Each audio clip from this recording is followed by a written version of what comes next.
കേരളത്തിന്റെ 2025 വന്യജീവി ഭേദഗതി ബില്ലിന് അംഗീകാരമില്ല എന്ന് കേന്ദ്രം. നിലവിലെ നിയമത്തിൽ തന്നെ ആവശ്യമായ വ്യവസ്ഥകളുണ്ടെന്ന് കേന്ദ്ര സർക്കാർ. അടൂർ പ്രകാശ് എംപിയുടെ ചോദ്യത്തിന് ലോക്സഭയിൽ വനം വകുപ്പ് സഹമന്ത്രിയാണ് മറുപടി നൽകിയത്. ബിൽ ഗവർണർക്കും പിന്നീട് രാഷ്ട്രപതിക്കും അയക്കുകയായിരുന്നു. അതിൽ പാലോട് വിവരങ്ങളുമായി. അതിൽ എന്താണ് ഇപ്പോൾ ഈ ഭേദഗതി ബില്ലിന് അംഗീകാരമില്ല എന്നുള്ള വിവരം പുറത്തു വരുമ്പോൾ എന്താണ് മനസ്സിലാക്കാനാവുന്നത്? സ്മൃതി, ഇത് വളരെ പ്രധാനപ്പെട്ട ഒരു നീക്കമാണ് കേന്ദ്ര സർക്കാരിന്റെ ഭാഗത്ത് നിന്ന് ഈ മറുപടിയിലൂടെ മനസ്സിലാക്കാൻ കഴിയുന്നത്. 2025 കൃത്യമായി പറഞ്ഞാൽ കഴിഞ്ഞ വർഷം ഒക്ടോബർ 11 കേരളം പ്രത്യേകമായൊരു വന്യജീവി ബില്ല് പാസ്സാക്കുന്നത്.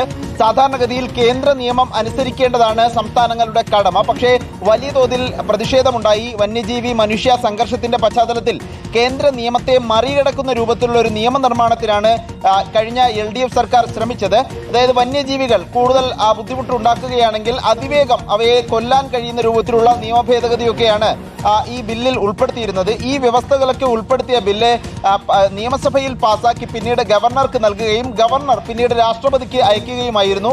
അതിലാണ് ഇപ്പോൾ ഒരു നിലപാട് പ്രഖ്യാപിച്ചിരിക്കുന്നത്. അങ്ങനെ കേരളം സ്വന്തം നിലയ്ക്ക് കൊണ്ടുവന്ന ബില്ല് അംഗീകരിക്കുകയില്ല എന്ന നിലപാടാണ് ലോക്സഭയിൽ കേന്ദ്ര സർക്കാർ അറിയിച്ചിരിക്കുന്നത്. അടൂർ പ്രകാശ് എംപിയാണ് കഴിഞ്ഞ വർഷത്തെ ഈ ബില്ലിന്റെ സ്ഥിതി എന്താണ് എന്ന് ലോക്സഭയിൽ ചോദിച്ചത്. അതിന് മറുപടിയായി വനം വകുപ്പ് സഹമന്ത്രി കീർത്തി വർദ്ധൻ സിംഗ് ആണ് ഈ വിധത്തിൽ മറുപടി നൽകിയിരിക്കുന്നത്.